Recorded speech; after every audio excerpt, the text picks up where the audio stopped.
इसलिए जब आपने हमें 2014 में अवसर दिया तो हमने जनहित में, देशहित में जीएसटी को अपनी प्राथमिकता बनाया। हमने हर स्टेक होल्डर से चर्चा की। हमने हर राज्यों की हर शंका का निवारण किया, हर सवाल का समाधान खोजा। सभी राज्यों को, सबको साथ लेकर आजाद भारत का इतना बड़ा टैक्स रिफॉर्म संभव हो पाया।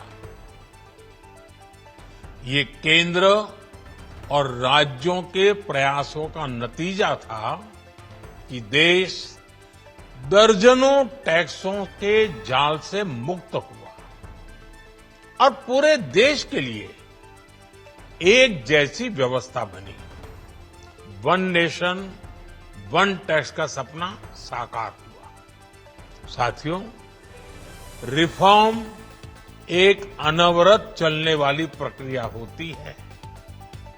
जब समय बदलता है, देश की जरूरत बदलती है, तो नेक्स्ट जनरेशन रिफॉर्म भी उतने ही आवश्यक होते हैं। इसलिए देश की वर्तमान जरूरतों और भविष्य के सपनों को देखते हुए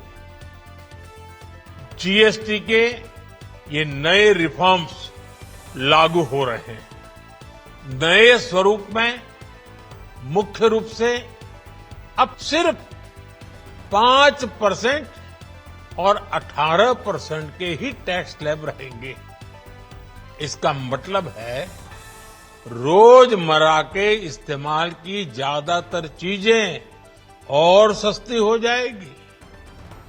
खाने पीने का सामान, दवाइयां, साबुन, ब्रश, पेस्ट, स्वास्थ्य और जीवन बीमा, ऐसे अनेकों सामान, अनेकों सेवाएं या तो टैक्स फ्री होगी या फिर केवल 5% टैक्स देना होगा।